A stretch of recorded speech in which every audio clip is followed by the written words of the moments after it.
Vamos a Tito, capítulo 2, versículo 1, carta de Paulo a Tito, capítulo 2, versículo 1.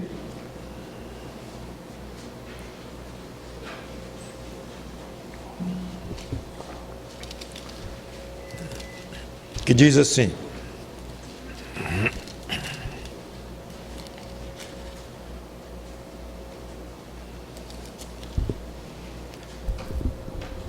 tu, porém, fala o que convém à sã doutrina. Vamos orar. Santo Deus, nosso bom Pai, que Teu Espírito Santo nos ensine a importância do ensino na vida do crente e na vida da igreja, que possamos expor orientados pelo Teu Espírito e possamos ouvir orientados pelo Teu Espírito, que pessoas cheguem ao conhecimento de Ti, ó Pai, através da fé em Cristo, ouvindo esta pregação, e outras, ou todos nós crentes, cresçamos ouvindo esta pregação, que procurou ser o máximo possível baseada na Tua palavra, ou seja, procurou ter a melhor doutrina possível. Em nome do Senhor Jesus Cristo, entrego este tempo a Ti. Amém. Título da pregação: boa doutrina, boa igreja. Má doutrina, má igreja. Boa doutrina, boa igreja. Má doutrina, má igreja. No final da vida, o apóstolo Paulo instrui Tito, seu discípulo e companheiro de muitas jornadas pelo Evangelho, e após esta frase aqui, pequenina inclusive, tu porém fala o que convém à sã doutrina, Paulo escreve várias instruções práticas, teóricas, para Tito. Em resumo, tudo o que ele viesse a falar, fazer, deveria ser coerente com a sã doutrina.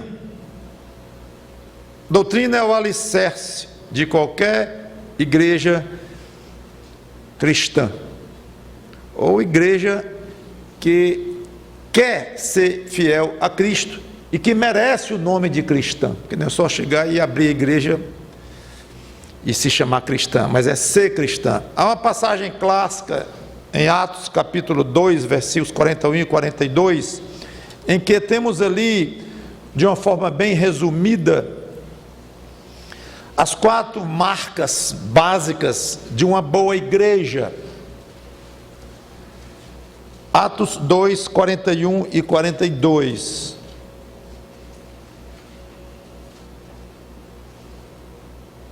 Então os que lhe aceitaram a palavra foram batizados, havendo um acréscimo naquele dia de quase 3.000 pessoas. Aí vem: e perseveravam na 1. doutrina dos apóstolos, 2. na comunhão, 3. no partir do pão, a ceia, e 4. nas orações. 4 marcas importantíssimas, pilares mesmo de uma igreja, e a doutrina está aí. A doutrina, o ensino dos apóstolos. Quando se fala em doutrina, fala-se no que a Bíblia ensina como um todo, o que se pode tirar da Bíblia como sendo o que ela quis dizer, o que a revelação de Deus está ensinando. Isso é a boa doutrina. Não é o que um famoso cristão pensa, ou um filósofo, mesmo que se chame de cristão, pensa, ou um estudioso, ou um erudito, ou um acadêmico, e se junta todas essas ideias aí ao longo de todo esse tempo de igreja cristã. Então nós temos um apanhado de bons pensamentos, boas ideias, boas teorias, e aí temos então uma doutrina que vai nos orientar. Não, não e não. Doutrina é exclusivamente o que está escrito na Bíblia, porque os homens e mulheres que escreveram o que hoje conhecemos como Bíblia, 66 livros que juntos formam a Bíblia. Esses homens foram diretamente inspirados pelo Espírito Santo para escreverem cada palavra que está aqui escrita. Então, a autoridade de ensinar doutrina, quem vem de Deus, é exclusivamente das Escrituras. E a autoridade que um pastor no púlpito, ou mesmo alguém não pastor, mas que falando coisas de Deus, a autoridade, tanto de um como de outro, está lastreada no tanto que o que ele diz, ou ela diz, no caso de uma crente falando com outra pessoa, está de acordo com as Escrituras. As palavras são da própria pessoa, a maneira de expressar, a maneira de pregar, a maneira de expor, claro que isso varia muito, mas o conteúdo há de ser o que a Bíblia ensina. Isso é doutrina. Então, sua igreja quer ser espiritual, cuide da sua doutrina. Sua igreja quiser ser fiel a Deus, cuide da sua doutrina. Se quiser edificar corretamente os seus convertidos, as pessoas que se entregam a Cristo dentro do ministério desta igreja, cuide da doutrina. E se um crente particularmente quer ser útil ao reino de Deus e quer ser um bom testemunho de Cristo, cuide da doutrina. Vamos a 1 Timóteo capítulo 4, versículos 15 e 16. 1 Timóteo, primeira carta de Paulo a Timóteo, capítulo 4, versículos 15 e 16.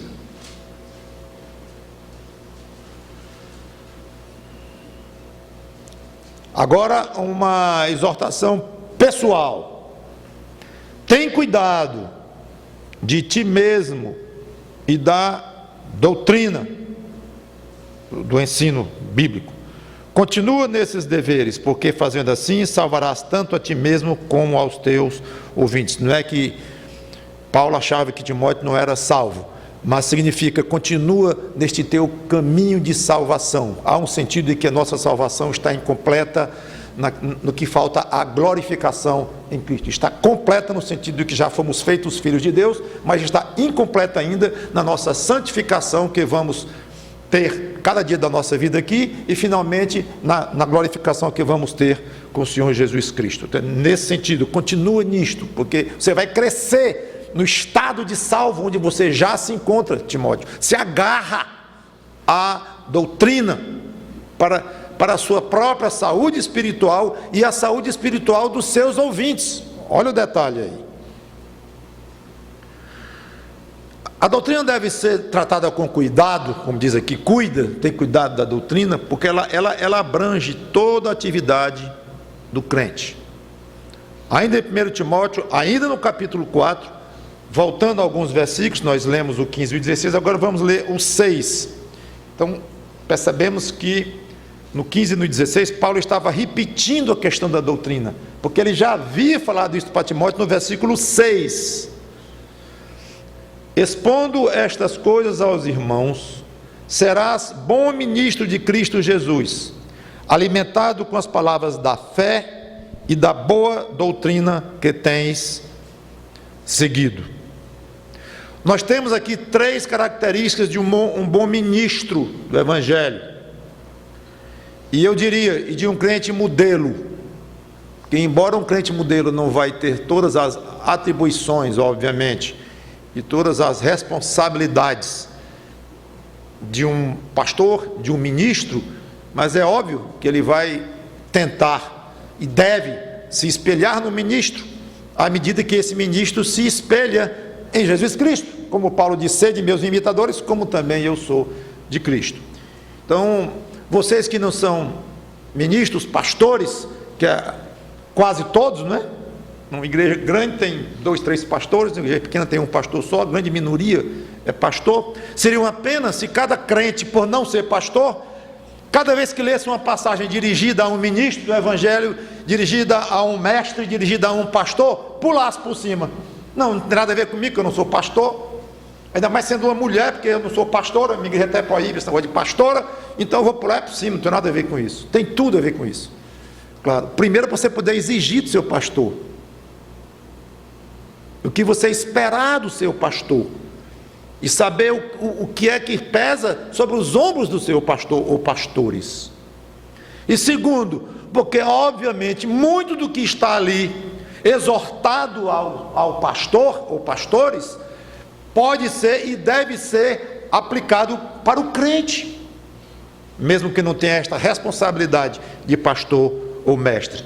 Então, o que você lê de Paulo a Timóteo, as duas cartas dele a Timóteo, a Tito, traga para si e bote de lado a questão do pastor que você não é, se de fato não for, mas aproveite a riquíssima orientação que Paulo tem para os pastores, os ministros. Então, como eu ia dizendo, nós temos aqui uma sequência, três características, e que são dispostos numa sequência interessante que eu observei, como se uma desse lugar a outra, depois desse lugar a outra. E daqui até o fim desta pregação eu estarei expondo esses três pontos desta sequência aqui que Paulo fala para Timóteo. Então vai ser bem importante esse versículo para nós. Expondo estas coisas aos irmãos, serás bom ministro de Cristo Jesus, alimentado com as palavras da fé e da boa doutrina que tens seguido. Alimentado com as palavras da fé. Um bom ministro, um bom crente, como já expliquei, ele é ou deve ser alimentado com a boa doutrina. A Bíblia inteira sabe disto, ensina isto, e você que tem um mínimo de familiaridade com a Bíblia, já leu, já ouviu que a Bíblia é alimento para a alma. O problema é que você ouvir, ler e saber é uma coisa, e você levar a sério mesmo, a ponto de fazer daquilo uma parte importante da sua vida, é outra coisa. É interessante que a fome física, ela nos leva pelo instinto a comer, a beber, a procurar o alimento. E quando uma mãe cuja criança não quer se alimentar, a primeira coisa que a preocupa, não quer se alimentar pelo menos da maneira normal como aquela criança se alimenta, uns comem mais, outros comem menos, mas a mãe percebe rápido quando aquela criança está com o apetite alterado, tem uma coisa errada, e um dos primeiros sinais de má saúde, de uma doença, de um problema, é a falta de apetite, não quer comer. Só que a falta do alimento físico, ele leva ao definhamento mesmo, que a gente vê, fica magro, e até ao extremo de algumas pessoas até morrem, né? Parece que chama bulimia, se eu não me engano, que é uma doença psicológica, um problema psicológico, que a pessoa para de comer e realmente morre de inanição. É bom ter cuidado com a maneira com que você encara o fato da doutrina, do ensino bíblico ser alimento para a sua alma. Porque você pode andar por aí satisfeito, ou pelo menos aparentemente satisfeito, fisicamente bem cuidado, bem aparentado, bem vestido. Então, fisicamente mal alimentado você não está normal. Mas a sua alma pode estar muito sedenta. Aí já é mais difícil alguém olhar e notar.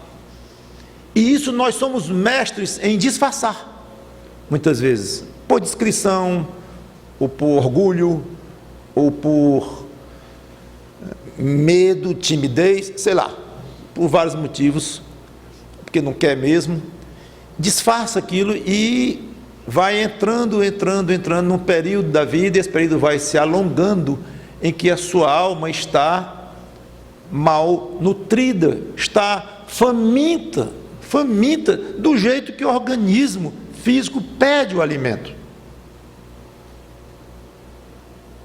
Jeremias 15, 16. Diz assim, Jeremias 15 e 16.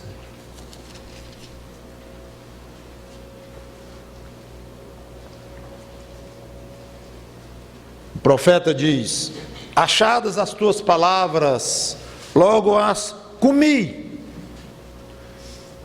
Até aí não sei se quer dizer grande coisa, que muita coisa que você come é ruim, você, ao seu gosto, ao seu palavra, você não gosta, come à força, come na marra. Mas olha aqui, as tuas palavras me foram gozo e alegria para o coração, pois pelo teu nome sou chamado ao Senhor Deus dos exércitos. Aqui está uma excelente indicação para você avaliar, excelente meio de você avaliar como você está espiritualmente com Deus. A maneira como a palavra de Deus desce no seu coração. Não é se você está lendo a palavra de Deus. Tudo bem, você está comendo sem gostar, comida ruim, mas o médico mandou, é necessário, você come e se fortifica. Mas o melhor é quando você come, se fortifica, se alimenta e gosta. O paladar é coisa que Deus nos deu. O ideal para o crente é ele comer, alimentar o coração dele do jeito que Jeremias fez aqui. Ele gostou, ele achou uma delícia para o paladar, para a língua, não para o coração, para a alma dele. Então, pastor, é válido eu ler a Bíblia meio à força? É melhor do que não ler? Claro, dentro de limites. Se for ler numa situação tal de desrespeito a Deus, para encontrar defeito, aí não é nem o caso da pergunta. Mas um crente que está frio espiritualmente, que não está bem, pastor, eu estou me forçando a ler as Escrituras, e eita, eu marco 15 minutos o relógio, peço 2 horas, não quer passar, está ruim. Eu leio assim, leia, é alimento. Como o médico passou lá uma receita alimentar que você tem que seguir, gostando ou não. Então, que é alimento? Mas é o ideal? Não. O ideal é você gostar e gostar. E se vai gostar, vai querer repetir, que é outra indicação excelente para o seu estado espiritual. Como é que está a minha vontade de ler a Bíblia? Como é que está o meu desejo, a minha falta das Escrituras? Você precisa ser alimentado. Há ainda Josué 1:8, que eu não vou ler, em que Deus diz para Josué para ele não cessar de ler a palavra dele, de Deus, meditar nela dia e noite, não desviar nem para a esquerda nem para a direita e tal. Mas eu iria ler essa passagem, não vou, mas era só para lembrar. Eu li alguém comentando este versículo e disse: se Josué tivesse 10 almas, eu acho que ele não ia ter tempo para meditar muito na palavra de Deus, pelo tamanho da responsabilidade que ele teve de substituir Moisés, de entrar na terra prometida. Sim, mas é só chegar e se alocar lá. Não era não, estava cheio de povos pagãos, violentos, briguentos, e Josué ia ter que entrar, brigar, lutar com esses povos, destruir esses povos, guerra mesmo, muito derramamento de sangue e muita fraqueza espiritual dos judeus que iriam se juntar com os pagãos em casamentos mistos, idolatria, milhares de problemas na cabeça do pobre do Josué, e julgando as causas entre os milhões, os poucos, talvez 3, 4 milhões de pessoas que entraram na terra prometida. Então era um peso tremendo, gigantesco nas costas de Josué. Então não é como você lê, mas naquela época não tinha carro, não tinha internet, não tinha essa coisa, tudo, corridas tinha que ser tudo muito rápido, era muito mais calmo. Então Josué podia chegar e tranquilamente se alimentar da palavra de Deus. Não era bem assim. Então lembre-se disso, quando achar que está sem tempo para ler a Bíblia e para se alimentar, pense em Josué. Será que ele teve tempo para isso? E olha só quem mandou que ele meditasse, não era só ler não, era meditar, refletir na palavra de Deus. Quem mandou? O próprio Deus. Então Deus sabe o que estava fazendo. Josué, eu não quero saber. Não me venha dizer que você não teve tempo, porque eu sei o seu tempo. Eu sei a saúde que eu lhe dou, eu sei as responsabilidades que eu coloquei sobre os seus ombros, eu sei tudinho, Josué. E eu estou mandando o medito da minha lei dia e noite. Então, eu vou exigir isso de você. Pense nisso. 1 Pedro 2,2 também fala para nós desejarmos o genuíno leite espiritual, pelo qual vem o crescimento, e eu não vou ler também. Eu quero só deixar esta primeira parte deste versículo, a necessidade do crente se alimentar. Você vai se alimentar em casa, com a palavra de Deus, e na igreja, que deve providenciar este alimento para o seu povo, através do pastor, dos pastores, dos mestres, dos professores. Caberá à igreja transmitir ao povo alimento, porque o crente tem que estar alimentado. Então, os pastores, professores, mestres são responsáveis em preparar o alimento e, eu ia dizer, e dar o alimento, mas eu vou dizer de uma forma um pouquinho diferente, tentar dar o alimento. Por que eu digo tentar dar o alimento? Porque eu já tinha me esquecido com esse problema de criança que não come, que já faz 30 anos que os meus deixaram de ser crianças, agora eu estou vendo nos netos. A luta das mães, dos pequeninos, e eu vendo com a pena danada, para os meninos comerem. A mãe prepara a comida direitinho, lê, conversa com uma e com outra, vai no médico, pede a receita e segue tudo direitinho, e os horários, aí faz com amor, com carinho, aí vai dar a comida, vai não, ela vai tentar dar, porque a criancinha não abre a boca, aí tem que abrir a boquinha dela, na marra e colocar dentro. Não dá, não é assim que funciona. Então é interessante isto. A gente muitas vezes, quando pensa em pregação e ensino, então pensa no pastor, no professor da escola dominical, que não preparou a aula direito, ou foi uma aula espetacular. Pensa em quem está transmitindo, e é para pensar mesmo, porque se não for a mãe, não vai ter a comidinha para a criança, óbvio, ou vai ter uma comida mal feita, ou mal balanceada. Claro, é fundamental o papel da mãe, ou de quem vai dar aquele alimento. Prepara e tenta dar. Mas cabe à pessoa que está ouvindo abrir a boca, que no caso não é a boca, é o coração. Abrir o coração. Não adianta me preparar a semana inteirinha para pregar para vocês, se vocês, alguns de vocês, muitos, poucos, não sei, está com a boca fechada, ou com o coração fechado, não vai se alimentar. Pense nisto. Como é que está o alimento da palavra de Deus no seu coração? Se não está bem, boa doutrina, boa igreja. Má doutrina, má igreja. Eu poderia dizer e digo: boa doutrina, bom crente. Má doutrina, mau crente, fraco.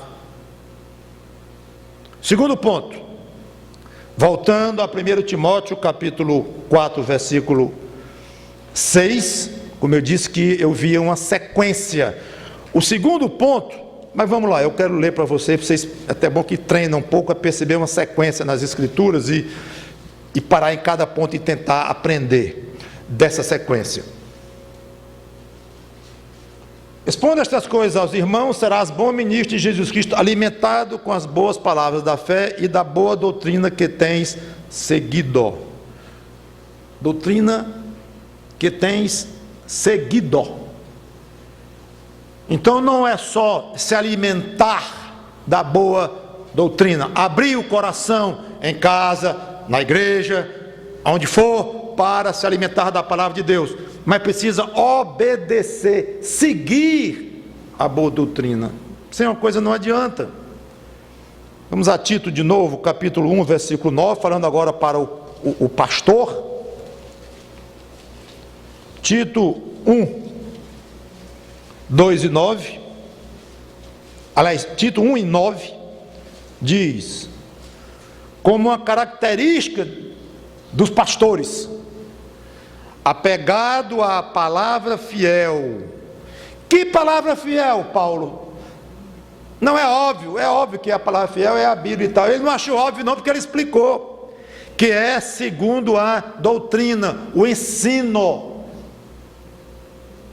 de modo que tenha poder, Tito 1:9, de modo que tenha poder, tanto para exortar pelo reto ensino, como para convencer os que o contradizem. Essa palavra convencer, estive olhando no grego, é repreender, viu?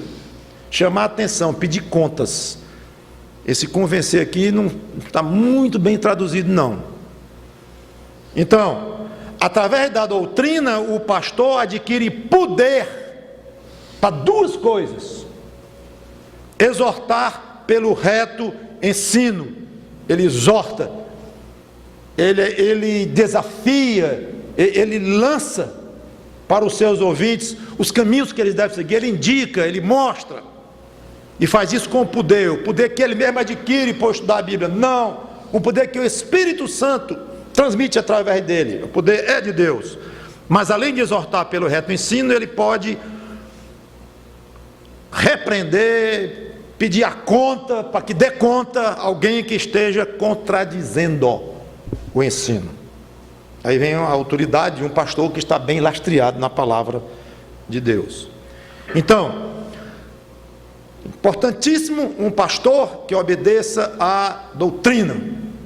Se não estiver seguindo esta condição, esta igreja precisa urgentemente se livrar desse pastor.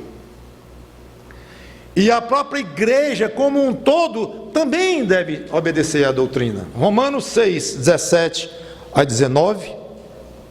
Se você quiser só ouvir, pode ser, eu já cheguei lá. Então diz assim, Romanos 6, 17 a 19. Mas graças a Deus, porque outrora escravos do pecado, contudo viestes a obedecer de coração à forma de doutrina a que fostes entregues. E uma vez libertados do pecado, fostes feitos servos da justiça. A palavra continua, não vou ler o 19, mas observe como Paulo escrevendo para os crentes em Roma, agora uma carta que tem como o objetivo falar com pessoas ou com igreja, diz, e ele fala aqui, interessante, não como uma ordem, mas como um agradecimento. Dou graças a Deus, porque vocês estavam perdidos nos seus pecados, mas agora vocês vieram a obedecer de coração à forma de doutrina, ao ensino a que vocês foram entregues, ou que foi entregue a vocês. A importância de seguir o ensino e resistir aos ventos de doutrina. Efésios 4, 14 e 15, mostrando o perigo da ingenuidade doutrinária do ensino. Deixa eu dizer diferente. O perigo da ingenuidade em receber ensinos errados que provocam ingenuidade. Muitas vezes a gente pensa em um ensino errado provocando um comportamento errado, um comportamento moral errado, que é comum acontecer também, mas às vezes acontece de não ser de outra forma. É alguém que é muito ingênuo na maneira como enxerga a vida cristã, o que é amor cristão, o que é separação bíblica, o que é zelo pelas coisas de Deus. A Bíblia, ela ensina isso de uma maneira muito clara. A boa doutrina está aí, claramente. Mas é comum se conversar com crentes, não, mas a gente deve amar as pessoas. Pois é, aí você vai perguntar que amor este, vem errado a resposta. Não, lá em casa eu educo meu filho assim, assim. Esse negócio de disciplina física, não, pastor, isso já era. Isso era no tempo que o homem era bruto, que não tinha a fineza da nossa civilização, mas os psicólogos já andaram, os psicopedagogos já andaram estudando isso aí, e acharam isso, aquilo, outro, fizeram uma pesquisa. Tudo isto é má doutrina, é consequência de má doutrina, é uma ingenuidade, uma miopia para enxergar coisas que aparentemente são fáceis de serem observadas, mas que não são tanto. Essa questão da educação, essa questão do amor, que é um ponto muito mal compreendido, a questão do amor. O que é amor cristão, que eu não vou desenvolver isso agora, obviamente, mas a questão da ingenuidade. Olha, aqui em Efésios capítulo 4, Paulo estava dando a explicação porque que Cristo forneceu pastores à igreja e mestres e tal, até que todos, eu estou no 13, até que todos cheguemos à unidade da fé e do pleno conhecimento do Filho de Deus, ótimo, à perfeita varonilidade, ótimo, a ideia de maturidade, à medida da estatura, da plenitude de Cristo, ótimo, falando de maturidade cristã, vinda de um ensino correto, com pessoas dotadas para ensinar, tudo correto, para quê? Ou para combater um problema que muitas vezes acontece, o quê? Não mais sejamos como meninos, agitados de um lado para outro e levados ao redor por todo o vento de doutrina, pela artimanha dos homens, pela astúcia com que induzem ao erro. Pastor, eita, eu vi na televisão ontem um negócio interessantíssimo. O que foi, meu irmão? Um homem disse uma coisa lá que eu não dormi de noite pensando, mas que coisa interessante. O que ele disse? Isso, meu irmão, você levou a sério isso? Não, é porque ele disse, pastor, que está baseado nos estudos, mostrou lá, inclusive no computador muito bonito, mostrou lá umas tabelas e tal, é impressionante, talvez seja a genuidade do irmão, que vai crer nisto aqui. Não é muito raro você ver crente que vive assim meio perturbado, porque ouviu uma coisa, ouviu outra, e surgiu uma igreja nova, surgiu aquilo, um pastor esquisito por lá, que ele viu na televisão, leu na revista, e fica todo infantilmente, como uma criança, levado ao redor por todo o vento de doutrina. O vento sopra daqui, ele vai, sopra dali, ele vai também. Ele não sabe para onde vai, fica confuso. Falta de doutrina. É triste vermos crentes bem instruídos que têm uma vida cristã fraca, por falta de doutrina. Pior ainda, pastores que são sumidades na Bíblia, mas que não obedecem à doutrina e não leva o rebanho a obedecer também, como é tão comum hoje no chamado mundo evangélico. Igrejas que terminam sacrificando a sã doutrina com algum objetivo, tipo crescer em número, chamar a atenção na sociedade, ficarem conhecidas, famosas, comentadas, sentirem-se livres para adorar a Deus da maneira como bem entenderem, sem amarras, que desprezam a separação bíblica, comungando com quem bem entendem em nome de Jesus, pretensamente em nome de Jesus. Algumas igrejas conseguem alcançar esse objetivo e se tornam grandes, para não dizer enormes, comentadas, invejadas, pastores se tornam celebridades, comentados na mídia e em todo lugar, mas são igrejas com distorções doutrinárias, que não devem ser nem imitadas, quanto mais invejadas, muitas vezes por pastores ingênuos também, que veem nos outros, nesses que estão nos holofotes, um modelo a seguir. Eu quero fazer como ele, eu quero que a minha igreja também fique conhecida, também fique famosa, também se encha de pessoas.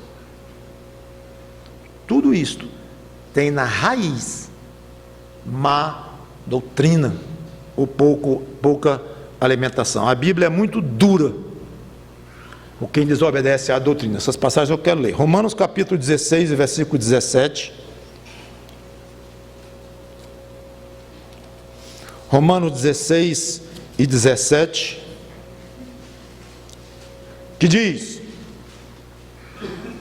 Rogo-vos, irmãos, que noteis bem aqueles que provocam divisões e escândalos por causa do gênio deles, não. Por causa da má educação deles, não. Em desacordo com a doutrina que aprendestes, afastai-vos deles.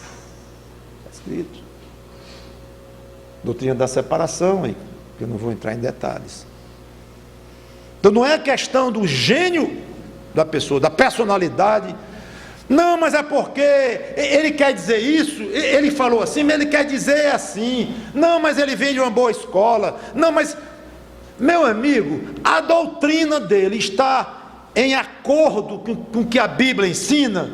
Não, não está, não. Para. Vamos tratar com essa pessoa. Se ela insistir nisto, se afasta dela. Ou a afasta do meio, no caso da igreja. Pode ser pastor, pode ser diácono, pode ser um recém-convertido, não interessa. Está em desacordo com a doutrina, note bem pessoas assim, e afaste-se delas. Eu disse, a Bíblia é dura com quem tem má doutrina. 1 Timóteo 6, 3 e 4.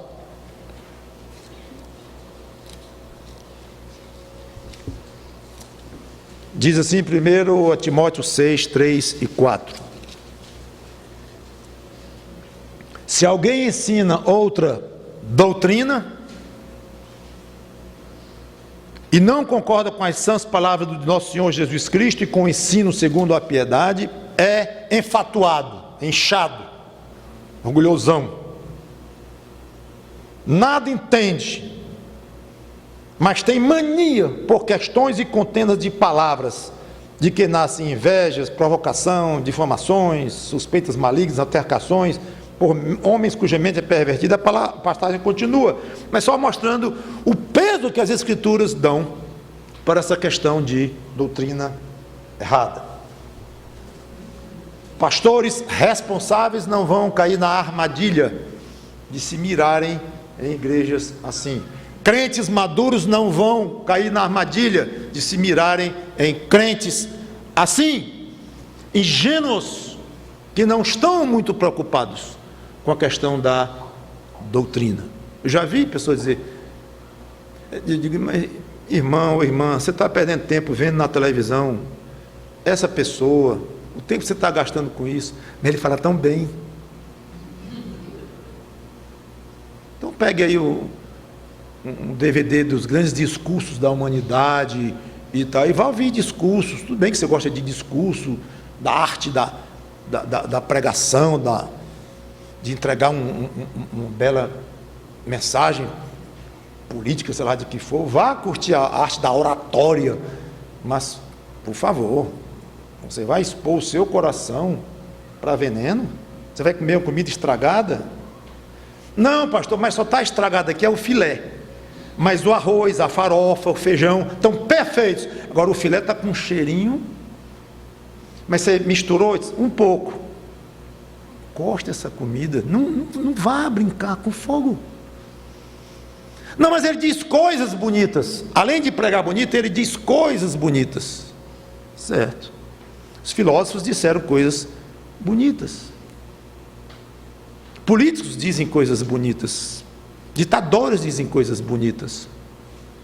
Então, nada disto é base para você avaliar se vale a pena você entregar o seu tempo, seu ouvido, seu coração em ouvir coisas de pessoas assim, ler coisas de pessoas assim. Seja exigente nisto aí, proporcional ao que a Bíblia é exigente com a boa doutrina.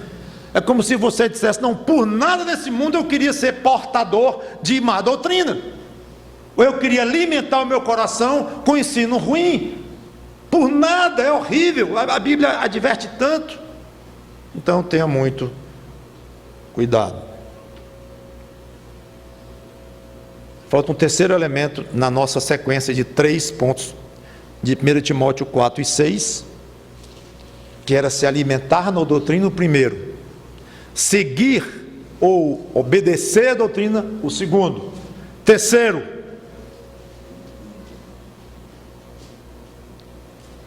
expondo estas, estou em 1 Timóteo 4:6 de novo, expondo estas coisas aos irmãos, serás bom ministro de Cristo Jesus, alimentado, alimentado com as palavras da fé e da boa doutrina. 2, que tem seguido, obedecido. E o primeiro, já li, foi a primeira palavra, expondo estas coisas.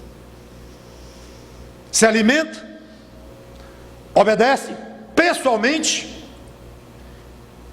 e ensina, passa para frente. Quando se fala em ensinar doutrina, pensa-se logo no pastor, no pregador, no professor. Isso não é errado, tudo bem, realmente cabe mais diretamente a eles ensinar a doutrina. Mas é incompleto esse tipo de pensamento, muito incompleto. Por quê? Porque passar a doutrina, passar o evangelho, passar a história do Senhor Jesus Cristo, isso não é só obrigação do pregador, lá no púlpito. Você precisa passar isso para o seu pai que não é crente, para a sua mãe que não é crente, para o seu amigo que não é crente, em suma, para quem você puder, ide por todo o mundo e pregar o evangelho a toda criatura. Aquilo não é ordem só para pastores e missionários evangelistas, não, é para qualquer crente. Então quando você vê a Bíblia dizendo ensina, não pense só no seu professor de escola dominical, no seu pastor no púlpito, pense em você próprio, porque amanhã você estará ensinando alguém do seu lado, no ônibus, por acaso, que lhe faz uma pergunta, porque viu você lendo a Bíblia, ele faz uma pergunta, depois 2, 3 perguntas às vezes difíceis e boas, perguntas sólidas, e você está ensinando, passa para frente. Meu pai gosta de contar a história que mamãe foi se batizar com o pastor Haroldo, o meu pai na fé, e a mamãe perguntou para o pastor Haroldo: eu não vou ter que falar nada não, né? Lá no batismo, lá na hora de batizar mesmo. Aí ele conheceu a mamãe, que a mamãe gosta de conversar, fala bastante e tal, muito expansiva. Aí o pastor Haroldo, conhecendo bem a mamãe, disse: não, você não precisa falar nada não, fique calada. Aí disse: se puder. Ora, falou não sei quantos minutos, quase pregou no lugar do pastor, transmitindo algo. Se este algo, que obviamente foi o caso, foi um resumo do que se passou com ela, que resultou na conversão dela, ela está passando boa doutrina. O que é boa doutrina? Senão o evangelho. Cada vez que alguém, ou num púlpito, um pós-doutor, 4 doutorados, prega para um seminário cheio de mestrandos e doutorandos na frente, tudo em grego e em hebraico, que ele fala de acordo com as escrituras, ele está pregando, ensinando a sã doutrina. Cada vez que você, que conhece até pouco as escrituras, não tem muita profundidade, não tem muito tempo, converteu-se há pouco tempo, mas você por acaso está batendo papo na praia com uma prima que lhe faz umas perguntas, e como é que aconteceu, sobre que você se converteu, batizou-se e tal, o que é isto? E você agradavelmente bate um papo informal, sem compromisso, gostosamente, tomando refrigerante com a sua prima na praia, você está ensinando boa doutrina, da mesma forma que o doutorzão lá está ensinando boa doutrina para os outros doutores. O nível pode ser diferente, de academicidade, de cultura e das citações, etc, etc, mas na base, na essência, isso é ensinar boa doutrina. Eu acho fantástico que a missão que Deus nos dá, ela não depende do grau de instrução, de inteligência, de conhecimento. Tudo que a Bíblia pede, tudo que Cristo espera do crente, é que ele vá ao seu limite, é que ele leve a sério e procure de fato aprender o que puder, usar o máximo de inteligência que ele tem, o máximo de tempo que ele pode, ele use aquilo ao máximo possível. Se o máximo de um é deste tamanho e o de outro é deste tamanho, não tem problema. Eu acho isso um espetáculo. Porque tanto uma pessoa simples, humilde, que pouco conhece a Bíblia, pode chegar diante de Cristo e dizer: Senhor, eu ensinei boa doutrina. Aí o doutorzão do lado, que acabou de chegar, morreu num acidente rodoviário, aí chegou lá um doutorzão com uns 4 anéis no dedo, aí olha para o outro assim, ensinou boa doutrina, só que ele não vai mais dizer isso, porque já estará no céu, já estará mais humilde, espero. E vai dizer assim: e Cristo vai dizer: entra no gozo do teu Senhor, tanto um quanto o outro. E ele ama tanto um quanto o outro, ele prestigia tanto um quanto o outro, mas ele espera tanto de um como do outro. Se o outro tem condições de virar um doutor, que vire com boa doutrina. E se a outra não sai dali por algum motivo, até por pouca mesmo capacidade de entendimento, não tem problema, mas seja fiel naquilo, na boa doutrina. Ensine a boa doutrina. Mesmo que esse ensino, repito, venha na forma de uma boa conversa. Eu quero terminar só mostrando um ponto de que boa doutrina não se reflete apenas no que nós transmitimos a outro, mas em tudo o que nós fazemos na igreja. Vai ser rápido aqui, eu encerro. 2 Timóteo capítulo 4, versículo 2. Não sei se os mais observadores já notaram que eu estou o tempo quase todo em 1 Timóteo, 2 Timóteo e Tito, são conhecidas como epístolas pastorais, são instruções de Paulo, realmente a pastores e mestres, em primeiro lugar, e obviamente ele teria que focalizar, como de fato focaliza, no aspecto da doutrina e do bom ensino, mais válido para todos nós. Então, 2 Timóteo 4 e 2 diz... Vamos ler o primeiro para pegar o contexto. Conjuro-te perante Deus e Cristo Jesus, que há de julgar vivos e mortos, pela sua manifestação e pelo seu reino. Prega a palavra, insta, quer seja oportuno, quer não. Corrige, repreende, exorta, com toda a longanimidade e doutrina. Se vocês contarem a quantidade de ordens que Paulo deu aqui a Timóteo, vocês vão encontrar 5. Primeiro, pregar, que é a palavra técnica usada pelo Novo Testamento para a proclamação do Evangelho. No grego comum era a proclamação de um arauto, em que o arauto fazia algum anúncio do rei, um anúncio importante. Então, essa palavra é usada para significar exatamente isso, pregar. Segundo, instar. Aqui eu confesso que eu tive a surpresa, que eu resolvi ir mais fundo um pouco nesta palavra, e eu sempre achava que instar era no sentido de você argumentar com o outro, que é oportuno, quer não, ou em outras traduções, há tempo e é fora de tempo. Argumenta, esteja pronto para argumentar. Pode até ter esta ideia secundária, mas o verbo no grego significa estar presente, estar de prontidão, ou usando uma expressão bem nossa atual, chegar junto. É exatamente isso que a palavra significa. Então, prega, insta, ou seja, esteja junto, chegue perto, esteja de prontidão. Se for para discutir, para trocar ideias e tal, tudo bem, mas não é o que a palavra quer dizer. Terceira responsabilidade que Paulo colocou sobre Timóteo: corrigir, no original, trazer à luz, expor a falta de alguém, repreender. Quarto, repreender, quase sinônima da outra.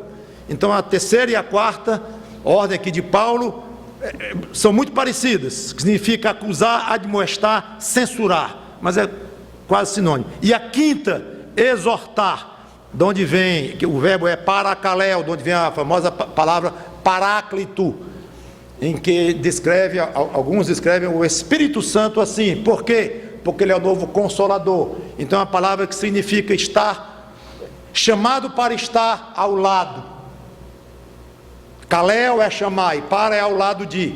Então, chamar para estar ao lado de. Mas estar ao lado de para quê? Aí o grego abre um pouco. as conotações que pode ter para consolar, para confortar. Por isso é que o Espírito Santo é chamado de novo Consolador. A palavra é exatamente esta. Então, o sentido aqui é consolar, orientar, confortar. Pode ser esse o sentido.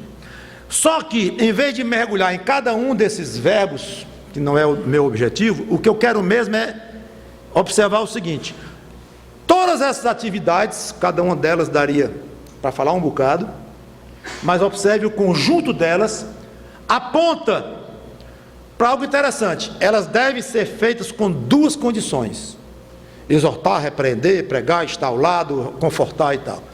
Duas condições. Timóteo, faça isso tudo, essas 5 coisas que eu estou lhe dizendo. Agora eu vou lhe dar 2 exigências para você consolar bem, confortar bem, instar bem, pregar bem. 2.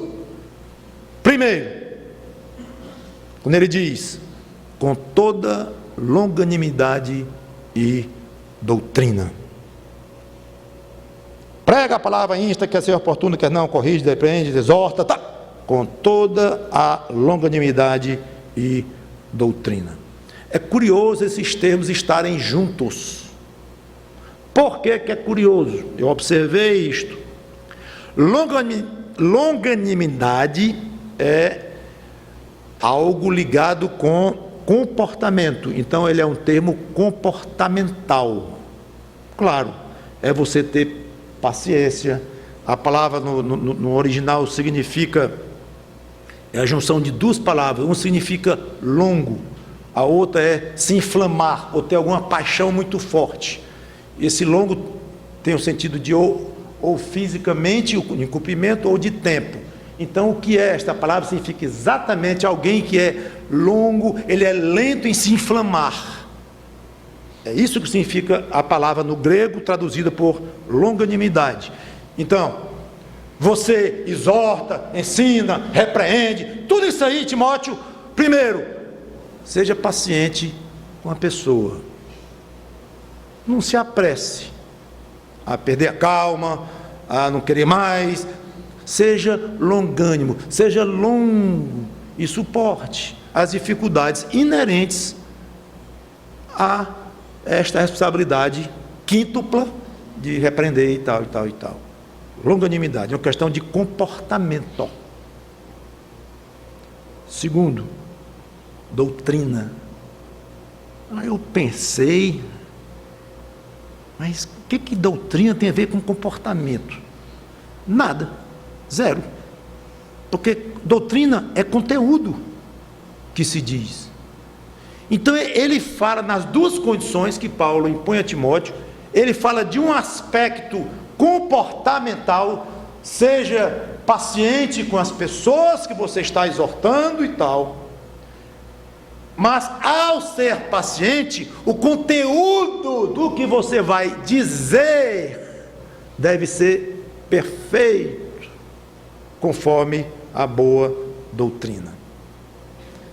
Conclusão, moral da história: não adianta exortar, repreender, corrigir, ensinar, consolar, confortar, tudo com atitude cristã excelente, mas com o ensino errado. E aqui muitos caem novamente por ingenuidade. Mas ele é tão bom, ele é tão paciente comigo. A Bíblia manda ser longânimo, não é? É. E a Bíblia manda ser longânimo e... Então é impressionante quando a gente aprofunda um pouquinho, como percebe a sabedoria do que está escrito aqui. Uma parte importantíssima num pastor, de fato, é o comportamento, a forma como ele trata as pessoas, como ele ama as pessoas, como ele se interessa pelas pessoas, se ele consegue ser longânimo com as pessoas, se ele consegue ser perdoador, se ele consegue confortar, se ele consegue consolar, repreender, ensinar. É um mundo de coisas que cabe a um pastor fazer e agir, e tem que ter muita atenção ao seu comportamento. Mas nada disto adianta Ser esse pastor amoroso, longânimo, paciente, calmo, tranquilo, risonho, educado, tudo de bom. Você imaginar em termos de comportamentos, mas esse pastor não sabe o que dizer, conforme a Bíblia. Ele dá uma sugestão para você, rindo, sereno, uma sugestão errada, biblicamente errada. Acabou-se o conselho de Paulo a Timóteo, acabou a utilidade daquele pastor. E voltando de novo, não somente o pastor. O irmão veio falar com você na igreja, você é mais velho na fé, você é mais velho na idade, você é mais maduro, alguém veio lhe pedir uma opinião, uma sugestão, uma orientação, e às vezes é um irmão que você nem gosta muito, meio chato, e exige de você paciência, exige de você muito amor, e esse irmão já lhe perseguiu no passado, já lhe ofendeu, e não pediu perdão, sei lá, vamos imaginar uma situação difícil, mas você consegue, orando a Deus e tal, você consegue se comportar com este irmão de uma maneira excelente. Sim, e o que eu faço mesmo com esse problema? Aí você não sabe. Ou então você vai dizer uma tolice, biblicamente falando, não tem nada a ver. Você prejudicou esse irmão. Pastor, moral da história, então o pastor pode ser bruto, não amar ninguém, dar canelada em todo mundo, desde que tenha uma boa doutrina, né? Claro que não, porque está sendo incompleto pelo outro lado. Então são as duas coisas que um pastor deve estar super atento. E um crente que não é pastor, idem, super atento, se comportar condignamente e falar. Olha, eu acho que um crente de 5 anos, de 10 anos, que ouve 3 perguntas do Evangelho e já se enrola na segunda, eu acho isso um fracasso muito grande. Agora, tudo bem, eu estou falando de perguntas simples, perguntas básicas, não estou falando de perguntas complicadas, que precisa de uma fina teologia para poder responder. Não, claro que não é isto. Mas uma pergunta elementar sobre o Evangelho, você não sabe, porque você está mal alimentado. Eu quero encerrar.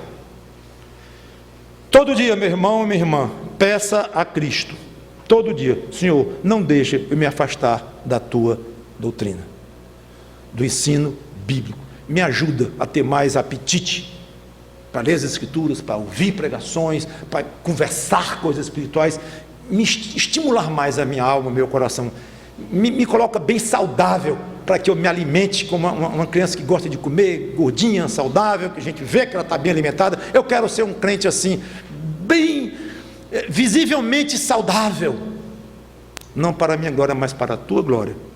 Cuidado com a doutrina, seja rigoroso com a doutrina do seu pastor, seja rigoroso com a doutrina do seu irmão, do seu professor de escola dominical e de você mesmo. Por fim, você que não é crente no Senhor Jesus Cristo, o que eu tenho para sugerir é: peça a Deus que abra o seu coração para a boa doutrina, Ele dê sabedoria, lhe ensine realmente o que deve ensinar. Eu sei que é difícil, muitas vezes, eu já tenho ouvido muitas pessoas: mas pastor, tem igreja tal, igreja tal, igreja tal, igreja tal, é tanto ensino diferente, tanta sutileza, um ensina uma coisa, outro ensina outra, outro ensina outra, concorda com um naquilo, mas não concorda na outra coisa. Pastor, eu fico muito confuso, eu não sei para onde vai, para onde vou. Percebendo uma coisa? Não vou para lugar nenhum. É tudo que o diabo quer ouvir, porque você vai para o inferno. Para lugar nenhum não, você vai. Lá você vai continuar indo, porque você já está indo para o inferno, se você se deixar levar por esta sedução. E o que eu faço? Então eu vou escolher 30 igrejas na minha cidade, eu moro numa cidade grande, lá tem centenas, vou escolher 30 e vou frequentar as 30, cada semana do ano, um ano. Não, assim também acho que é demais, é confuso. Uma sugestão muito simples, leia a Bíblia, peça a Deus que lhe dê orientação e abra a sua mente, sua consciência, seu coração para ter algum entendimento. Converse com pessoas que você respeita em termos de caráter e que são pessoas que se identificam como crentes, e converse com elas e faça algumas perguntas. E aquilo que vai combinando com o que você pensa, e de acordo com a sua lógica, com a sua consciência, a sua inteligência, o que você aprendeu diretamente nas Escrituras, você acha que tem sentido, vá seguindo com aquela pessoa. Vá conversando mais com a igreja dela, vá na igreja dela, e ouça o que o pastor está dizendo. Bateu bem com o que você está aprendendo, ótimo, então já é um bom rumo, não precisa ir para mais 29 igrejas. Agora, não, é o contrário, aquilo que me responderam lá, eu achei que não tinha nada a ver com as Escrituras, foi ruim, li de novo, não combina, arranhou tudo. Tudo bem, não é ali, então procure uma outra.